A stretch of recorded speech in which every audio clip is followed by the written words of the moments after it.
Good morning दोस्तों, आप सभी का मेरी शिवम क्लासेस में स्वागत है। और आज हम पढ़ेंगे चैप्टर वनस्पति ऊतक। जैसे कि हमें आज पढ़ना है वनस्पति ऊतक, तो हमें वनस्पति ऊतक पढ़ने से पहले हमें पता होना चाहिए जैसे हम कि वनस्पति जो है या ऊतक है वो किससे मिलकर बना है। सबसे पहले जो भी इकाई होती है वो होती है कोशिका, और कोशिका को हम इंग्लिश में बोलते हैं सेल। सेल कोशिका क्या होती है? Structural and functional unit of living organism. जीवन की जो भी जीवित चीज़ें हैं उन सभी की इकाई होती है कोशिका। जीवों की इकाई को बोलते हैं कार्यात्मक और सजीवों की इकाई को बोलते हैं कोशिका। तो कोशिका जो ग्रुप ऑफ कोशिका होता है उसको बोलते हैं टिश्यू। टिश्यू मीन्स होता है ऊतक।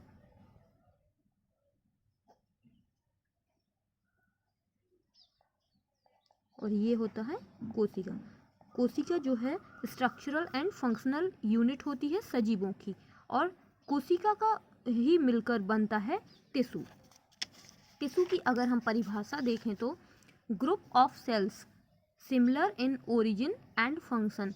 ऊतक कहलाता है कि समूह हो कोशिकाओं का और उनकी जो उत्पत्ति और कार्य भी समान होने चाहिए। अगर हम इसकी ऊतक की हिंदी में परिभाषा देखें तो हम इसको बोल सकते हैं वनस्पति ऊतक की परिभाषा है उत्पत्ति, कार्य एवं आकार में समान कोशिकाओं के समूह को ऊतक कहते हैं। मतलब ग्रुप ऑफ सेल्स ऐसे समूह होना चाहिए, एक कोई भी कोशिका हो जिनका आकार समान हो और कार्य भी समान हो और क्या हो, उनकी उत्पत्ति भी समान होनी चाहिए। तो इस तरह की एक ग्रुप को, एक समूह को कोशिकाओं के, इस पूरे एक समूह में क्या होता है, एक से ज़्यादा कोशिकाएं होती हैं, तब उनको ग्रुप बोला जाता है। तो इस पूरे सेल्स को, अगर इन पूरी सेल्स का काम भी एक ही है, आकार भी एक ही प्रकार का है और उत्पत्ति भी समान रूप से हुई है, तो इस ग्रुप ऑफ सेल्स को हम क्या बोल सकते हैं? ऊतक। एक ऊतक बोल सकते हैं इसको। अब हम देखेंगे कि ऊतक कितने प्रकार के होते हैं। अगर हम बात करें ऊतक की, तो ऊतक जो है वो दो प्रकार के होते हैं, मेरिस्टेमेटिक टिश्यू और परमानेंट टिश्यू। मतलब कि मेरिस्टेमेटिक टिश्यू को हम बोलते हैं विभेदक ऊतक और परमानेंट टिश्यू को बोलते हैं स्थायी ऊतक। जो मेरिस्टेमेटिक टिश्यू की अगर परिभाषा देखें, इसकी डेफिनेशन होती है cells in continuous state of division. ऐसी कोशिकाएं जो लगातार विभाजित होती रहें। अगर कोई भी कोशिका लगातार विभाजित हो रही हैं तो उनको बोलेंगे मेरिस्टेमेटिक टिश्यू। और परमानेंट टिश्यू की अगर बात करें तो mature cells, division power lost temporary और परमानेंटली। अगर कोई सी सेल है जिन्होंने अपना डिवीजन लॉस्ट कर दिया, अब वो डिवाइड नहीं हो रही हैं, तो उस प्रकार की सेल्स को बोलेंगे परमानेंट टिश्यू। एक बार और हम देख लेते हैं कि ऊतक क्या होता है। देखिए, जैसे कि हमें पता है हमारा शरीर मिलकर बना होता है कोशिका का, और जब टिश्यू की बात करते हैं हम, तो टिश्यू जो होता है ऊतक, वो होता है ग्रुप ऑफ सेल्स का। ऊतक होता है ग्रुप ऑफ सेल्स। अब इन सेल्स, ये सेल्स कैसी होने चाहिए? समान इनका कार्य होना चाहिए और समान ही इनका आकार होना चाहिए। और क्या समान होना चाहिए? इनका आकार समान होना चाहिए, कार्य समान होना चाहिए और इनकी उत्पत्ति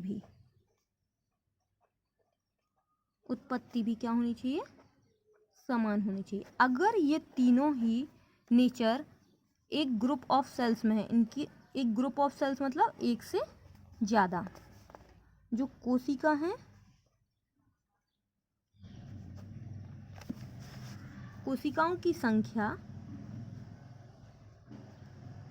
ऊतक में एक से ज़्यादा होती है, तभी उसको हम बोल सकते हैं ऊतक।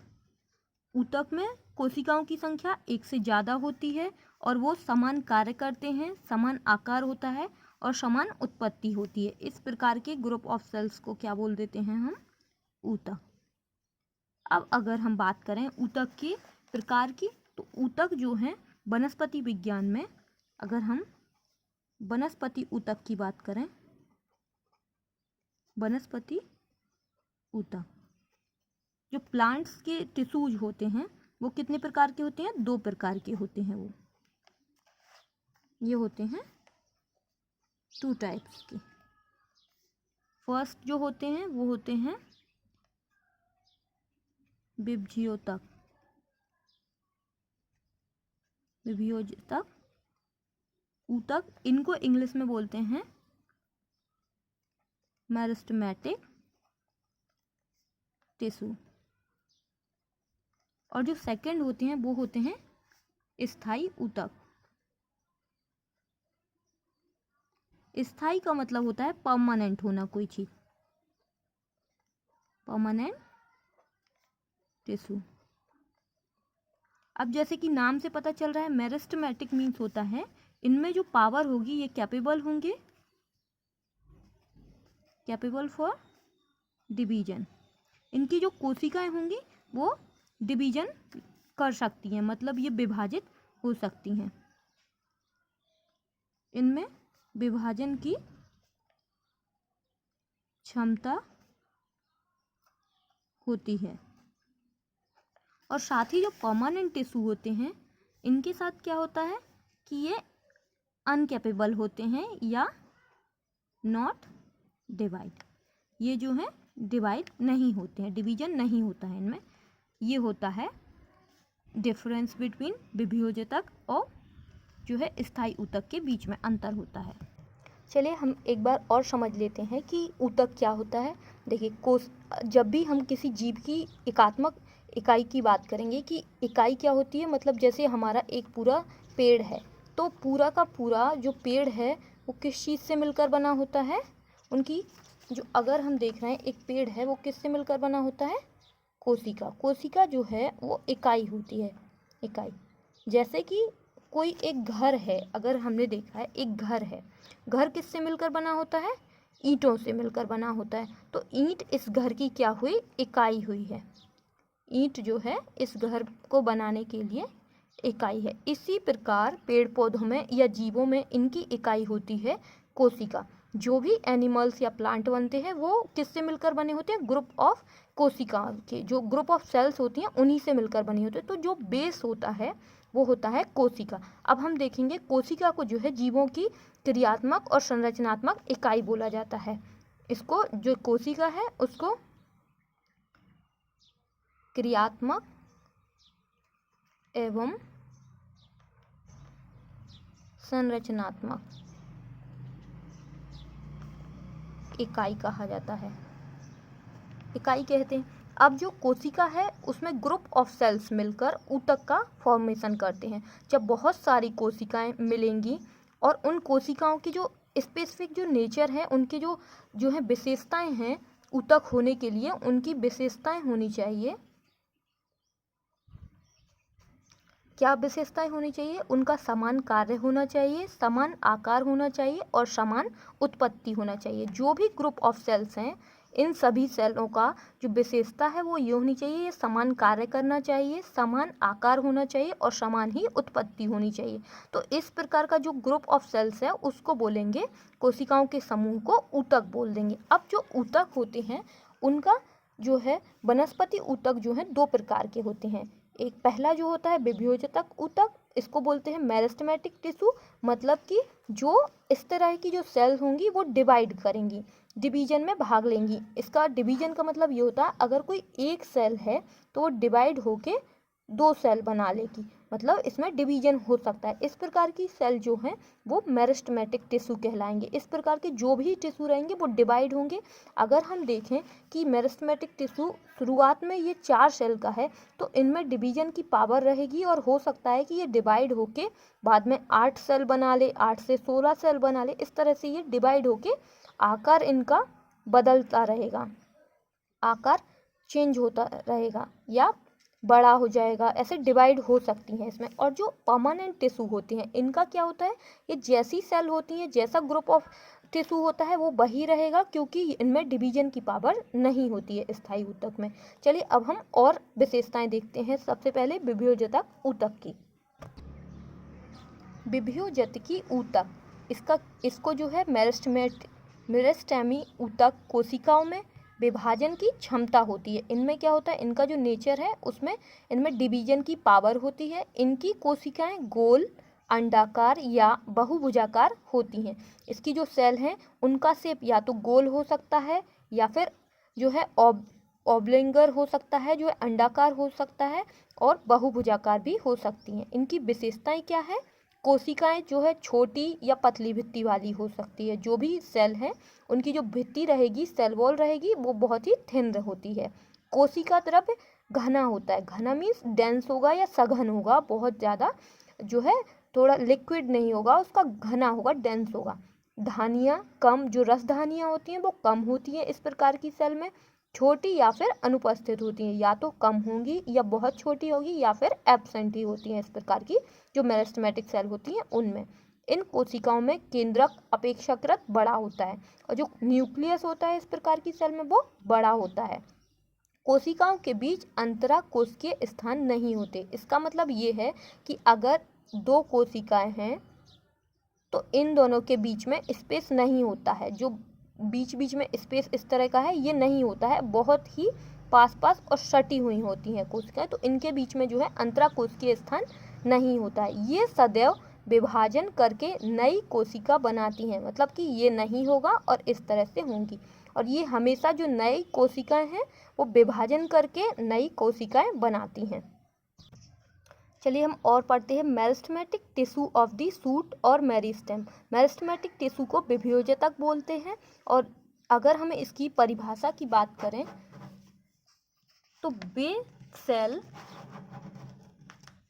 जिनमें विभाजन की क्षमता होती है मेरिस्टेमेटिक टिश्यू कहलाते हैं। ऐसी सेल वे सेल जिनमें विभाजन की क्षमता होती है, तो ऐसी सेल्स को क्या बोलते हैं, मेरिस्टेमेटिक टिश्यू कहलाते हैं। अगर हम कैरेक्टरिस्टिक ऑफ मेरिस्टेम की बात करें, इन्हीं की जो विशेषताएं हैं दोबारा से अगर देखें हम, तो इनमें विभाजन की क्षमता होती है। सेल पॉलीगोनल रेक्टेंगुलर होती हैं। सेल स्मॉल इमैच्योर होती हैं, मतलब छोटी होती हैं और अविकसित होती हैं। इंट्रासेलुलर स्पेस या इंटरसेलुलर स्पेस जो है वो नहीं होते हैं। बॉल थिन, सेल वॉल जो है थिन, इलास्टिक तथा सेल्यूलोज की बनी होती है, मतलब कि जो सेल वॉल है वो लचीली होगी, पतली होगी और सेल्यूलोज की बनी होती है। न्यूक्लियस स्पष्ट होता है या बड़ा होता है। साइटोप्लाज्म डेंस होता है, सघन होता है। जो रसधानी है वैक्यूल या तो एब्सेंट होती हैं या बहुत छोटी होती हैं, और जो क्रिस्टल्स हैं इनमें, इन कोशिकाओं में क्रिस्टल्स भी एब्सेंट होते हैं। प्लास्टिड प्रोटोप्लास्टिड के रूप में होता है। जो प्लास्टिड लबक है वो किस रूप में होता है, प्रोटोप्लास्टिड के रूप में होता है। माइटोकॉन्ड्रिया सिंपल होते हैं, सरल प्रकार के माइटोकॉन्ड्रिया होते हैं। और रेट ऑफ रेस्पिरेशन भी, क्योंकि सेल को डिवाइड होना है तो इनमें जो रेट ऑफ रेस्पिरेशन है, मतलब जो श्वसन है, श्वसन क्रिया, वो बहुत ज़्यादा हाई होती है। रिजर्व फूड मटेरियल इनमें नहीं होता है, कोई भी पहले से फूड मटेरियल अब जो होता है खाद्य पदार्थ इनमें नहीं होता है। अब अगर हम बात करें कि मेरिस्टेमेटिक टिश्यू जो है कितने प्रकार के होते हैं, ठीक है, अब हम देखते हैं कि मेरिस्टेमेटिक टिश्यू कितने प्रकार के होते हैं।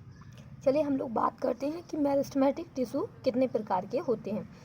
अब जो मेरिस्टेमेटिक टिश्यू हैं उनको उत्पत्ति व विकास के आधार पर अगर हम देखें कि उनकी उत्पत्ति कैसे हुई है, तो उनको 3 भागों में डिवाइड किया गया है।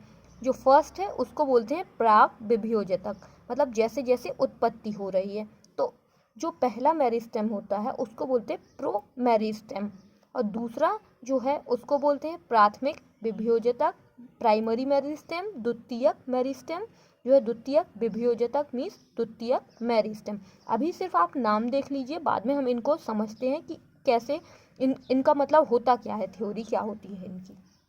जो स्थान के आधार पर विभेदक ऊतकों को भी 3 प्रकार से बांटा गया है। फर्स्ट है शीर्षस्थ विभेदक मीन्स एपिकल मेरिस्टेम, और अंतर्वेशी विभेदक इंटरकैलरी मेरिस्टेम, पार्श्व विभेदक लेटरल मेरिस्टेम। विभाजन के तल पर आधारित। अब इसमें क्या हुआ, किस तरह से उनमें विभाजन हो रहा है, मतलब उनका जो है सीक्वेंस क्या है, किस हिसाब से डिवाइड हो रही हैं वो सेल, उनके स्थान पर इनको स्थूल विभेदक मास मेरिस्टेम, पट्टिका विभेदक प्लेट मेरिस्टेम, पट्टी विभेदक रिब मेरिस्टेम कहा जाता है। और कार्य के आधार पर जो है मेरिस्टेम को प्रोटोडर्म, प्रोकैम्बियम और भरण विभ्योजतक ग्राउंड मेरिस्टेम बोला गया है। इसका मतलब ये है कि जब हम समझेंगे कि विभ्योजतक को कैसे डिवाइड किया गया है तो हमें अपने दिमाग में रखना है कि इनकी जो डिवाइड है, इनको जो नाम दिए गए हैं वो 4 बेस पर दिए गए हैं। पहला है उत्पत्ति के आधार पर, दूसरा है स्थान के आधार पर, तीसरा है विभाजन के तल के आधार पर और चौथा क्या है, कार्य के आधार पर।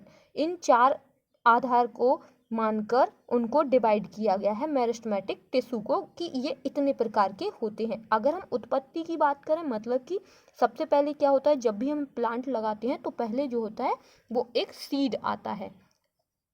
सीड होता है मतलब कि एक बीज होता है। अब बीज जब हम जमीन में लगाएंगे सॉइल में तो क्या होगा, ये जर्मिनेट होगा। क्या होगा, ये अंकुरित होगा। जब अंकुरित होगा तभी इसमें जो है विभाजन स्टार्ट हो जाएगा, क्योंकि विभाजन स्टार्ट होगा तभी तो पौधा जो है वो बाद में पौधा बनेगा। एक जो भी अंकुरण होगा बीज का तभी वो जाके आगे पौधा बनेगा। तो जब बीज अंकुरित होगा तो सबसे पहले जो भी बनेगा तो उसको हम बोलते हैं प्रोमेरिस्टेम। ऐसे ही अब इनको भी बाकी को आगे समझते हैं। और स्थान के आधार पर, मतलब कि अगर एक पेड़ है तो कहाँ कहाँ वो पाए जा रहे हैं टिश्यू। अगर यहाँ पर टिश्यू है, कोई ऊतक है तो उसको क्या बोलेंगे। अगर यहाँ है, मतलब अलग अलग स्थान के आधार पर जो है ऊतकों को उनका नाम दिया गया है कि एपिकल मेरिस्टेम है, अंतर्वेशी विभ्योजतक है या पार्श्व विभ्योजतक है। अब विभाजन के तल पर अगर हम बात करें तो अगर कोई भी इस तरह की सेल है और उसमें डिवाइड, अगर वो ऐसे डिवाइड हो रही है और अगर कोई सेल है इस तरह से और वो इस तरह से यहाँ से डिवाइड हो रही है, और तो इस आधार पर अलग अलग जो है विभाजन के क्रम के आधार पर उनको अलग अलग नाम दिया गया है टिश्यूज को। और कार्य के आधार पर उनका कार्य क्या है उसके आधार पर जो ऊतक है उनको अलग अलग कार्य होते हैं ऊतक के। जैसे किसी का भोजन को पहुंचाना होता है, किसी का काम होगा भोजन को बनाना, या फिर हो सकता है किसी जो ग्रुप ऑफ टिश्यूज हैं उनका कार्य होगा कि वो पानी को दूसरी जगह तक ले जाएं पौधों के भागों में। तो उनके आधार पर भी अलग अलग जो हैं टिश्यूज को नाम दिए गए हैं। चलिए अब हम पढ़ते हैं, स्टार्ट करते हैं प्रोमेरिस्टेम से। जैसे कि हमने पढ़ा है अभी कि ओरिजिन के आधार पर जो है मेरिस्टेमेटिक टिश्यू को 3 भागों में बांटा गया है। पहला है प्रोमेरिस्टेम, दूसरा है प्राइमरी मेरिस्टेम और तीसरा है सेकेंडरी मेरिस्टेम। तो प्रोमेरिस्टेम क्या होता है, एम्ब्रियोनिक ओरिजिन। जब भी कोई सीड, मतलब कि जो बीज है वो जब डिवाइड होगा तो एम्ब्रियोनिक, मतलब जैसे ही वो बीज भ्रूण बनाएगा, अपना एम्ब्रियो बनाएगा, भ्रूण बनाएगा, तो उस जो टिश्यू को बोलेंगे, जब उस समय जो टिश्यू बनेंगे उनको बोलेंगे प्रोमेरिस्टेम। उसके बाद तुरंत ही इसके बाद क्या होता है, प्राइमरी मेरिस्टेम बनता है। प्राइमरी मेरिस्टेम किससे बनता है, प्रोमेरिस्टेम ही आगे चलकर प्रोमेरिस्टेम जो है प्राइमरी मेरिस्टेम बनाता है। और सेकेंडरी मेरिस्टेम क्या होता है, by dedifferentiation of permanent tissue. जो भी परमानेंट स्थायी ऊतक हैं उनके विभाजन से बनता है द्वितीयक मेरिस्टेम। अगर हम बात करें फर्स्ट प्रोमेरिस्टेम की, जो प्रोमेरिस्टेम है इसको बोलते हैं प्राक विभ्योजतक। यह एपिकल मेरिस्टेम का भाग है।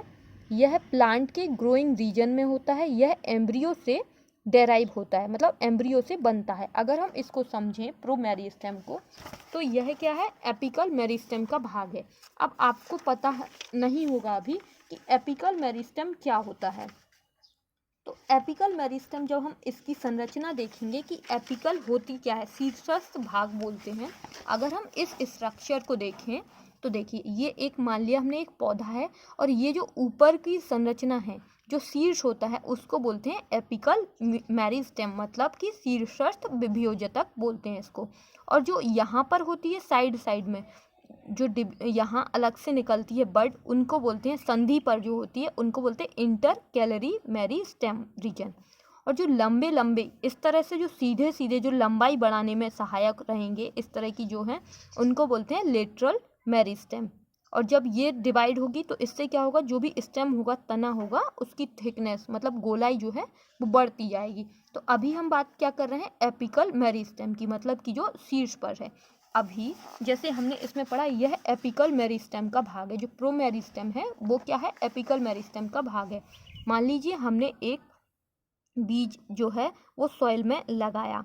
अब बीज जब अंकुरित होगा तो सबसे पहले एक छोटा सा उभार निकलेगा बीज से, तो उसमें क्या होगा, ये उभार शीर्ष पर होगा, तो ये होगा एपिकल मेरिस्टेम। एपिकल मेरिस्टेम बोलेंगे इसको, जो भी बीज से निकलेगा एक उभार। तो अब ये एपिकल मेरिस्टेम जो होगा उसको हम बोल देंगे प्रो मेरिस्टेम।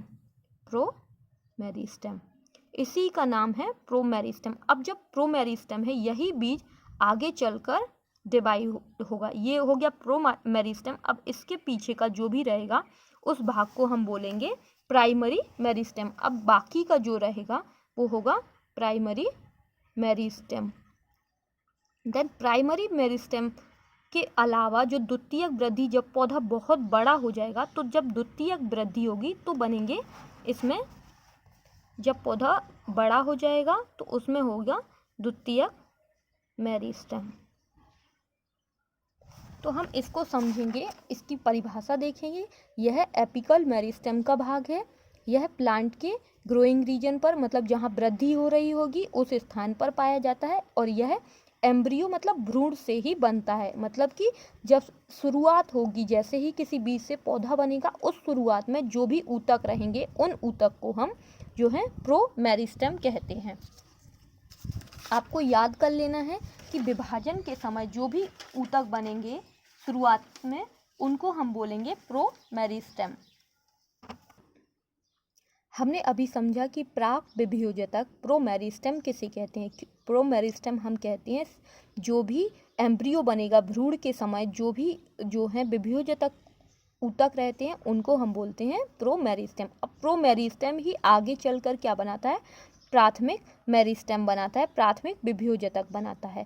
और जो द्वितीयक विभ्योजक है वो क्या होती है, जो भी स्थायी कोशिकाएं होती हैं, स्थायी टिश्यू होते हैं, स्थायी ऊतक, उनके द्वारा बनता है द्वितीयक विभ्योजक। अब हम अगली थ्योरी देखेंगे कि जो प्राथमिक विभ्योजक है वो क्या होता है, वो प्रोमेरिस्टेम का ही पार्ट होता है। इनकी कोशिका परमानेंट टिश्यू बनाती हैं। अब ये डिवाइड हो जाएंगी और डिवाइड होने के बाद कुछ समय बाद ऐसा होता है कि ये अपना डिवीजन की पावर लॉस कर देती हैं, मतलब फिर डिवाइड होना बंद हो जाती हैं और ये स्थायी ऊतक में कन्वर्ट हो जाती हैं। यह स्टेम के इंटर कैलरी भाग में होता है। ये वाली जो प्राथमिक मेरिस्टेम है वो कहाँ होती है, इंटर कैलरी भाग में। अभी हमने देखा था कि इंटर कैलरी भाग कहाँ होता है, प्लांट के इंटर कैलरी भाग कहाँ होता है, इंटर कैलरी जो पार्ट है वो प्लांट्स के यहाँ होता है इंटर नोड पर। जैसे अगर हम इसको नहीं समझे, बांस को देखें तो बांस में क्या होता है, बांस का जो प्लांट होता है उसमें एक पोल होती है, एक गांठ होती है। उन गांठ में जब भी विभाजन होता है तो वृद्धि होती है उनकी हाइट में। तो ये जो गांठ के यहाँ पर जो संधियों पर होती है, इन संधियों के जहाँ विभाजन के जो कोशिकाएं यहाँ ऊतक होते हैं उनको बोलते हैं इंटर कैलरी मेरिस्टेम रीजन। तो यहाँ पर जो होते हैं वो होते हैं जो प्राइमरी प्राथमिक मेरिस्टेम होते हैं यहाँ पर हमारे, ठीक है। एपिकल मेरिस्टेम पर क्या होते हैं, यहाँ होते हैं प्रो मेरिस्टेम और यहाँ होते हैं प्राइमरी मेरिस्टेम। अगला हमारा है सेकेंडरी मेरिस्टेम। यह स्टेम के लेटरल साइड पर होता है। यह कहाँ होता है, बगल में होता है, लेटरल साइड पर। यह परमानेंट टिश्यू के डी डिफ्रेंशिएशन से बनता है। डी डिफ्रेंशिएशन से बनता है, इसका मतलब ये है कि कोई भी कोशिका है उनमें दोबारा से उन्होंने डी डिफ्रेंशिएशन को हम समझते हैं पहले। देखिए डी डिफ्रेंशिएशन के केस में क्या होता है, डी डिफ्रेंशिएशन, कोई भी एक स्थायी ऊतक है हमारे पास, स्थायी ऊतक है।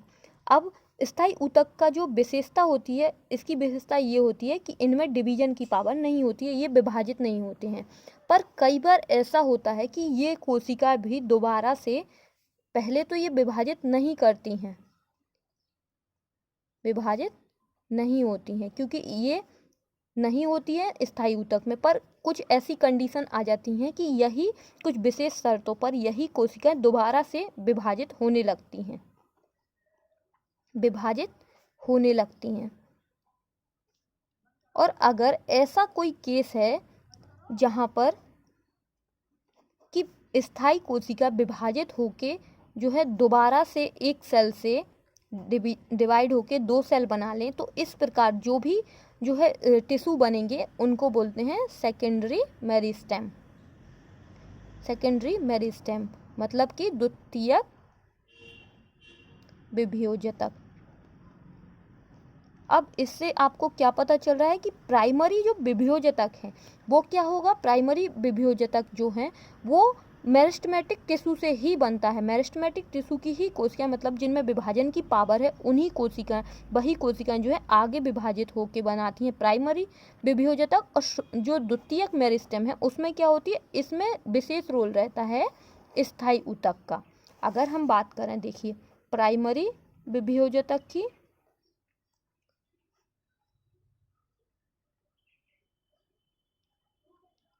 और द्वितीयक विभेदजतक की, तो इसमें क्या होता है, इसमें मेरिस्टेमेटिक टिश्यू जो है, जैसे कि जो प्रोमेरिस्टेमेटिक टिश्यू थे, प्रोमेरिस्टेमेटिक टिश्यू ही आगे चलकर डिवीजन की पावर थी इनकी कोशिकाओं में, यही डिवाइड होके आगे चलकर जो है प्राइमरी बना ले रहे थे, प्राइमरी विभेदजतक। पर इसके केस में क्या होता है, इसमें जो स्थायी कोशिकाएं होती हैं, स्थायी कोशिका जो होती हैं वो उनमें दोबारा से ऐसा कुछ हो जाता है कि वो डिवाइड करने लगती हैं और बनाती हैं सेकेंडरी विभेदजतक। चलिए आगे हम देखते हैं। On the basis of division, division के आधार पर अगर हम देखें कि जो मार्श मेरिस्टेम है, मतलब कि अगर हम यहाँ देखें डिवीजन के आधार पर, विभाजन के आधार पर, जो मार्श मेरिस्टेम है इसमें क्या होता है, इसमें तीनों ही दिशाओं में विभाजन होता है। तीनों दिशाओं का मतलब ये है, तीनों दिशाओं के लिए हम देखेंगे कि कोई इस तरह की कोशिका है और उसमें इस तरह से भी डिवीजन हो रहा, इस तरह से भी डिवीजन हो रहा है और इस तरह से भी। तो इस प्रकार की अगर तीनों ही फेज में डिवीजन हो तो उसको हम उस प्रकार के टिश्यू को बोलते हैं मार्श मेरिस्टेम या स्थूल विभेदजतक। और पट्टिका विभेदजतक में क्या होता है, इसमें 2 तल में डिवीजन होता है। प्लेट जो है, प्लेट मेरिस्टेम में 2 तल में डिवीजन होता है। और पट्टी विभेदजतक जो रिब मेरिस्टेम है, इसमें क्या होता है, केवल एक ही तल में विभाजन होता है, तो इसको हम बोलते हैं रिब मेरिस्टेम। ये हो गए विभाजन के आधार पर। अगला जो हमारा मेरिस्टेमेटिक टिश्यू है वो है on the basis of position, मतलब कि स्थिति के आधार पर हम देखेंगे। स्थिति के आधार पर अगर हम बात करें तो देखिए, स्थिति या स्थान के आधार पर सबसे पहले मेरिस्टेमेटिक टिश्यू को क्या नाम दिया गया है, शीर्षस्थ विभेदजतक। मतलब कि शीर्षस्थ मतलब से अगर हम इसको साथ में लेके ये डायग्राम भी देखते चलें, शीर्षस्थ विभेदजतक, तो शीर्ष कहाँ है एक प्लांट का, यहाँ पर। अगर शीर्ष पर कोई भी मेरिस्टेमेटिक टिश्यू है, मतलब कि ऐसी कोशिकाओं का समूह है जो विभाजन की क्षमता रखता है और वो प्लांट के शीर्ष पर है, यहाँ शीर्ष पर पाए जाते हैं, तो उनको हम बोलते हैं एपिकल मेरिस्टेम, मतलब कि शीर्षस्थ विभेदजतक बोला जाता है जो कोशिकाओं का समूह यहाँ शीर्ष पर होता है। अगला जो नाम दिया गया है मेरिस्टेमेटिक टिश्यू को वो है अंतर्वेशी विभेदजतक। इसको इंग्लिश में बोलते हैं inter calorie meristem. Inter calorie जो मेरिस्टेम है वो कहाँ होता है, बड पर। बड मतलब कि जो पार्श्व संधियाँ होती हैं वहाँ पर, ये इस तरह से जो संधि होती हैं यहाँ पर होता है इंटर कैलरी मेरिस्टेम। और अगला जो है लेटरल मेरिस्टेम। लेटरल मेरिस्टेम कहाँ होता है, अगर हम स्थिति देखें तो यहाँ पर, यहाँ जो होता है वो होता है लेटरल मेरिस्टेम। ठीक है, अगर इसी को हम थ्योरी में पढ़ें, apical meristem on the apex of root stem increase in length. इसका काम क्या होता है, ये लंबाई में बढ़ाता है और ये कहाँ पर होता है, शीर्ष पर। या तो रूट और स्टेम जड़ की शीर्ष पर होगा या फिर तने के शीर्ष पर होगा, एकदम शीर्ष पर मतलब शिखर पर होता है, और ये लंबाई में वृद्धि करता है। इंटर कैलरी मेरिस्टेम का काम क्या होता है, प्रेजेंट एट नोड्स। नोड्स मतलब होता है जो पार्श्व संधियाँ होती हैं वहाँ पर होता है। बेस ऑफ लीफ, जो पत्ती का बेस होता है, जहाँ से पत्ती निकल रही होती है उसके बेस पर होता है, और ये क्या करता है, लंबाई में वृद्धि करते हैं। जैसे अगर किसी पौधे से यहाँ से पत्तियाँ निकल रही हैं तो उनके बेस पर होते हैं, उनके जो है निचले तले पर होती हैं, और ये जो है लंबाई में वृद्धि करती हैं, जो पत्ती बढ़ना है उसके लंबाई में वृद्धि करते हैं। और जो लेटरल मेरिस्टेम होते हैं उनका काम क्या होता है, at lateral side of stem, ये लेटरल साइड में होते हैं, स्टेम के बगल में होते हैं और इनका काम होता है ये इंक्रीज इन ब्रेथ मीन्स गोलाई में वृद्धि कराते हैं। जो भी इस तरह से अगर स्टेम है, कोई भी तना है, उसके यहाँ पार्श्व में होते हैं और ये तने की जो गोलाई है उसको अगर ये ऐसे ऐसे डिवाइड होते जाएंगे तो प्लांट और ज़्यादा मोटाई में बढ़ता जाएगा। तो ये जो है वो गोलाई में वृद्धि कराते हैं। अब हम बात करेंगे ये एपिकल मेरिस्टेम होता क्या है। एपिकल मेरिस्टेम को जो है बताने के लिए बहुत सारी थ्योरी दी गई हैं। तो जो कॉम्पिटिशन व्यू से अगर हम पढ़ रहे हैं तो एपिकल मेरिस्टेम की जो थ्योरी है वो बहुत ही इम्पोर्टेंट है और प्रश्न इस पर आते हैं। तो हम पढ़ते हैं कि एपिकल मेरिस्टेम को किस किस थ्योरी के अकॉर्डिंग बताया गया है। एपिकल मेरिस्टेम की जो शीर्षस्थ विभेदक की पहली थ्योरी दी है वो दी है निगेली ने 1858 में। इन्होंने क्या बताया कि जो एपिकल मेरिस्टेम है उसमें 3 कटिंग फेज होती हैं। जो सूट एपेक्स है, सूट एपेक्स पर आपको अभी बताया कि एपिकल मेरिस्टेम कहाँ होता है, शीर्षस्थ पर। शीर्षस्थ जो तने के शीर्षस्थ है उस पर 3 कटिंग फेज होती हैं। निगेली ने ये बताया 1858 में और इस थ्योरी को बोला गया है एपिकल सेल थ्योरी।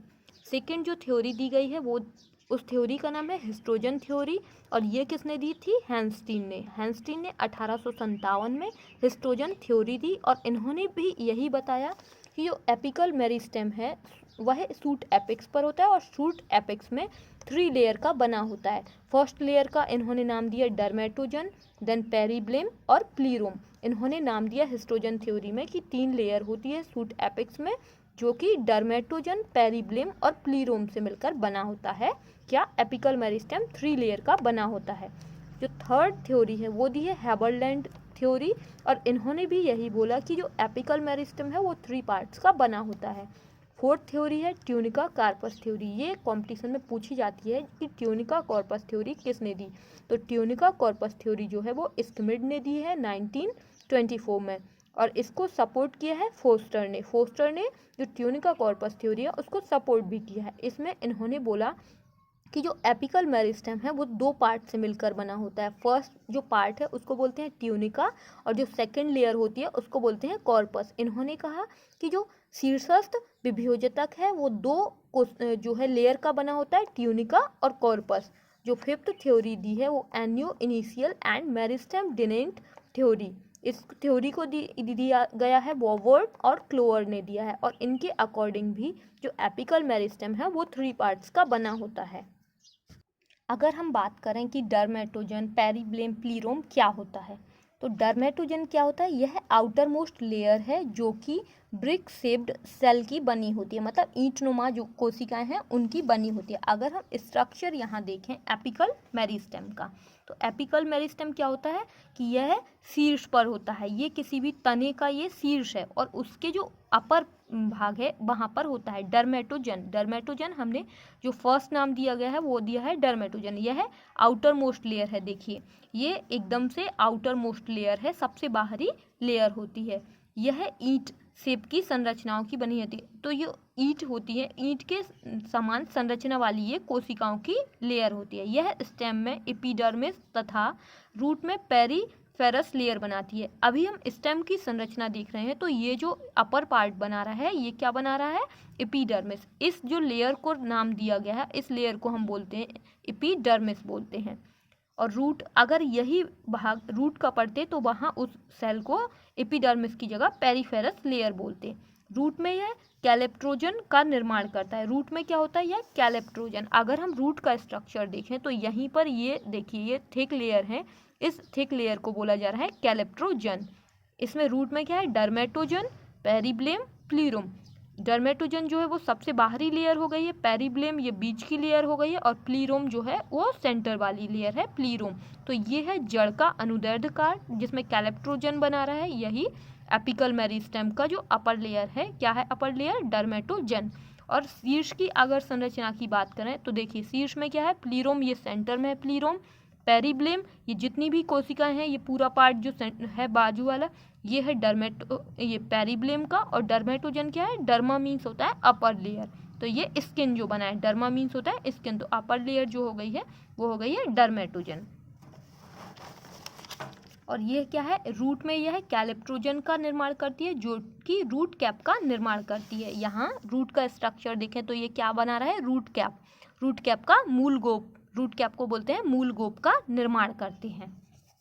अगला है पेरिब्लेम, यह डर्मेटोजन के नीचे स्थित होती है। देखिए पेरिब्लेम क्या है, ये जो डर्मेटोजन है जस्ट इसके नीचे की तरफ, डर्मेटोजन के नीचे जितनी भी ये कोशिका हैं ये क्या बना रही हैं, पेरिब्लेम का निर्माण करती हैं। यह डर्मेटोजन के नीचे होती है, किनारे पर यह सेल की सिंगल लेयर की बनी होती है, परंतु मिडल में यह मल्टी लेयर्ड होती है। देखिए मिडल में किनारे पर यह सिंगल लेयर की बनी हो रही है और बाद में क्या है, ये मल्टी लेयर्ड बहुत सारी लेयर की बन रही है, परत बना रही है जो बनी होती। इसकी सेल हाइपोडर्मिस, कॉर्टेक्स तथा एंडोडर्मिस बनाती है। इसी जो कोशिका है इन्हीं को हम हाइपोडर्मिस और ये सब नाम दिए गए हैं।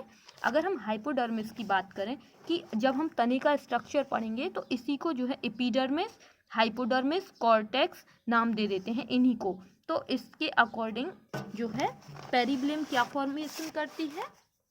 देखिए अगर हम सूट एपेक्स को देखें तो सूट एपेक्स में डर्मेटोजन क्या बनाती है, स्किन। स्किन मीन्स एपिडर्मिस का फॉर्मेशन करती है। पेरिब्लेम क्या बनाती है, अराउंड स्टील, इसमें हाइपोडर्मिस, कॉर्टेक्स और एंडोडर्मिस बनते हैं। और प्लीरोम का क्या होता है, प्लीरोम जो है वो सेंटर पार्ट होती है। सेंटर पार्ट मतलब ये जो है वो सेंटर पार्ट होती है, बीच का भाग होती है। और ये क्या बनाती है, ये जो है वो पेरिसाइकल, जाइलम, फ्लोएम, पिथ बनाती है, जो बीच का पार्ट होता है। तो यहाँ पर पाए जाते हैं पेरिसाइकल, जाइलम, फ्लोएम और पिथ जो है वो इस संरचना में होते हैं जो कि प्लीरोम भाग बनाता है। चलिए जैसे कि अभी हमने देखा है मेरिस्टेमेटिक टिश्यू, मेरिस्टेमेटिक टिश्यू में क्या क्या देख लिया है हमने, क्या क्या पढ़ लिया है। प्रोमेरिस्टेम क्या होता है, ये जो है वो सीड जब एम्ब्रियो भ्रूण जब जो है भ्रूण के समय पाया जाता है। प्राइमरी मेरिस्टेम क्या होता है, प्रोमेरिस्टेम से ही प्राइमरी मेरिस्टेम का फॉर्मेशन होता है। और सेकेंडरी मेरिस्टेम क्या होता है, सेकेंडरी मेरिस्टेम जो है वो स्थायी कोशिकाएं विभाजित होकर सेकेंडरी मेरिस्टेम का फॉर्मेशन करती हैं। अगर हम स्थान के आधार पर देखें, स्थिति के आधार पर, तो एपिकल मेरिस्टेम कहाँ था, शीर्षस्थ भाग पर, यहाँ शीर्षस्थ भाग पर। और जो अंतर्वेशी विभेदक कहाँ था, इंटरकैलरी मेरिस्टेम कहाँ था, लीफ के निचले भाग पर, पत्ती के निचले भाग पर पार्श्व संधियों के पास में था इंटरकैलरी मेरिस्टेम। और पार्श्व विभेदक कहाँ था, ये सूट के जो है लेटरल भाग में था और यह मोटाई बढ़ाने में सहायक था। मास मेरिस्टेम का क्या काम था, मास मेरिस्टेम जो था वो तीनों दिशाओं में विभाजन के आधार पर जो है इसको, अगर तीनों दिशाओं में विभाजन हो रहा है तो उसको बोला गया था मास मेरिस्टेम। प्लेट मेरिस्टेम में क्या था, दो तल में विभाजन हो रहा था, उसको बोला गया है प्लेट मेरिस्टेम। और अगर एक ही तल में विभाजन हो तो उसको बोलेंगे रिब मेरिस्टेम। कार्य के आधार पर प्रोटोडर्म, प्रोकैम्बियम और भरण टिश्यू जो है ग्राउंड मेरिस्टेम दिया गया है नाम। अब हम देखेंगे जो दूसरे विभाजन जो है टिश्यू है वो है परमानेंट टिश्यू की परमानेंट टिश्यू होते क्या हैं और यह कितने प्रकार के होते हैं। अगर स्थायी ऊतक की बात करें, देखिए स्थायी ऊतक को परमानेंट टिश्यू कहते हैं और यह 3 प्रकार के होते हैं। साधारण ऊतक जो है सिंपल टिश्यू, सिंपल टिश्यू जो साधारण ऊतक है उनके जो प्रकार हैं वो है पैरेन्काइमा, कोलेन्काइमा, स्क्लेरेन्काइमा। ये 3 प्रकार के होते हैं। इनका जो नाम है वो है पैरेन्काइमा, कोलेन्काइमा, स्क्लेरेन्काइमा। जटिल ऊतक को कॉम्प्लेक्स टिश्यू कहते हैं और कॉम्प्लेक्स टिश्यू के 2 प्रकार के होते हैं, इसमें जाइलम और फ्लोएम बोलते हैं, xylem, phloem.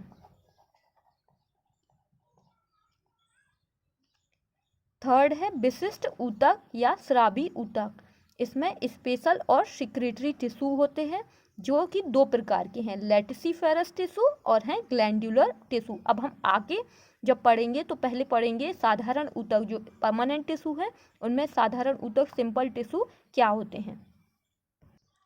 Thank you guys, अगर आपको मेरा चैनल अच्छा लगा हो तो आप इस पर लाइक, शेयर, कमेंट्स कर सकते हैं और प्लीज़ गाइस इसको सब्सक्राइब कर लीजिए। Thank you. अगले पार्ट में हम पढ़ते हैं स्थायी ऊतक किसे कहते हैं और इसके प्रकार क्या होते हैं। धन्यवाद।